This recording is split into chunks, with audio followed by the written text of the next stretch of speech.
This video isn't for experienced riders. It's for the people starting from scratch. If you're curious about dual sport riding, but don't want to commit a small fortune before you even know you'll enjoy it, this is the budget, do anything bike setup I'd recommend to get started. Let's get into it. Over the years, I've ridden and owned most of the popular entry-level dual sport bikes, from the Honda CRF 250L and 300L to the Suzuki DR350, DRZ400, DR650, and of course, my prized Gen 1 KLR 650. While all of these bikes have their strengths and weaknesses, if I had to recommend a first dual sport bike, it would be a used CRF 250L or 300L. In my mind, these are by far the best bikes to get started on. If you're starting from scratch, like I said, the goal isn't performance or flashy specs. It's finding something approachable.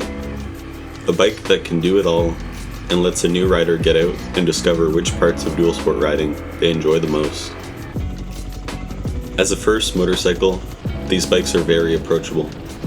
They're not too big or heavy and have a relatively low seat height and enough power to cruise comfortably without overwhelming a beginner. They carry their weight low so they feel planted and easy to handle. I also feel they're not bikes that you'll outgrow as quickly as some other entry-level models out there. From my experience, these are also some of the most reliable bikes out there.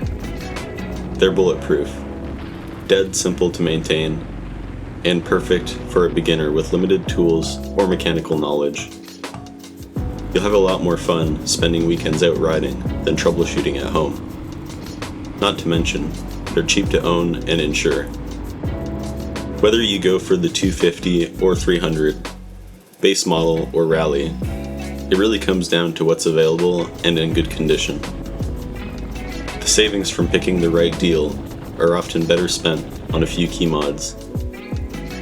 That said, start with a clean, low mileage bike that hasn't been abused.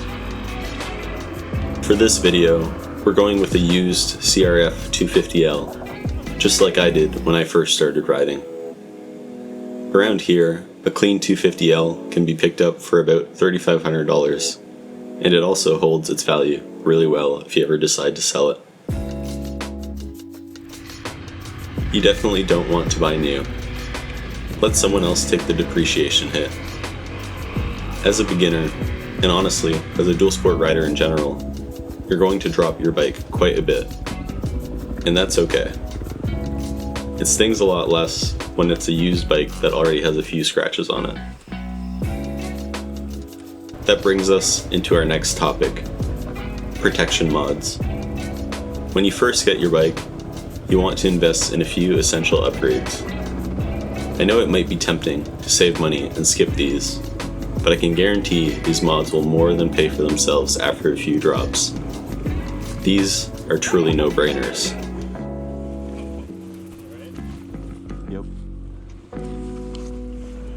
First, I'd recommend some handguards.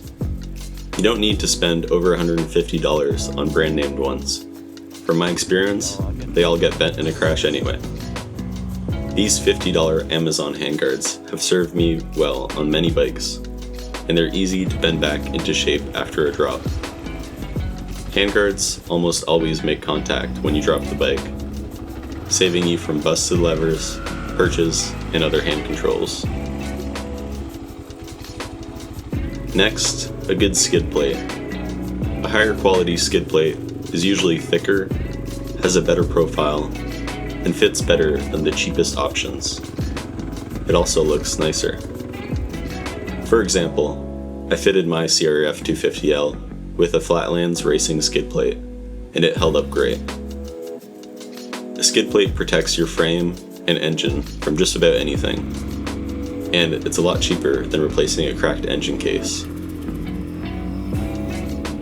The last essential protection mod I'd suggest is a radiator guard. Many people skip these, but I wouldn't.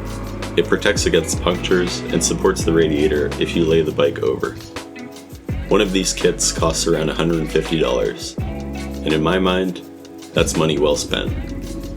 Messing up your radiator is an easy way to end up stranded on the trail. Once you have these protection mods installed, your bike will be a durable and dependable adventure build. It can go anywhere reliably, and it will save you a lot of money and headaches on repairs. Next, let's look at some affordable luggage. When you're heading out on your adventures, you're going to want some convenient storage for your gear, a place for tools, snacks, and maybe even a little camping gear.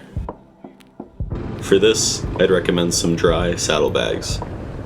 They keep the weight low, fit tight against the bike, and most importantly, they keep your gear dry. A set like this is a solid foundation for about $200. You can always add a dry duffel bag on top later if you need extra room. Personally, I'd stay away from hard bags or panniers as a beginner. While they're convenient, they tend to be bulky and much more expensive. Your first set of luggage should be cheap and versatile, and it's going to be a lot less painful to rip a hole in $50 bags than $500 panniers. Just patch it up and keep going. Next, let's go over navigation. Odds are, as a beginner, you can skip a dedicated GPS and just use your phone. Either your everyday device or an old one lying around. All you need is a cheap phone mount and USB charger, around $50. Personally, my go-to setup is an Android phone with GPX Viewer Pro.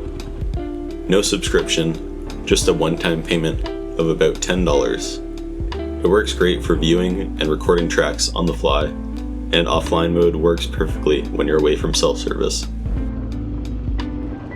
This setup lets you plan routes at home, bring them with you on the bike, record your rides, and explore with confidence, all without spending on a dedicated GPS unit. Lastly, let's go over some odds and ends. If you find the cockpit cramped or the bars too low while standing, inexpensive bar risers can make a big difference for around $50. Another optional mod is a tail tidy kit. It replaces the factory rear lights and fender with a cleaner setup. After a few bumps, the original setup usually doesn't stay on anyways. Kits run $60 to $120. Cheaper ones require some DIY work and soldering. So that's my take on getting started with dual sport riding. A used CRF 250L or 300L, a few essential protection mods, some affordable luggage, and a simple navigation setup that will get you riding confidently without breaking the bank. I think a build like this can easily be had for under $4,500 Canadian, and gives you a great base to start from. Remember, you don't need a flashy bike or a massive build list to have fun. The goal is to ride, learn, and explore. Start small, ride smart, and you'll get the hang of it fast. What bike or mod would you start with? What was your first dual sport or ADV bike? Drop a comment below.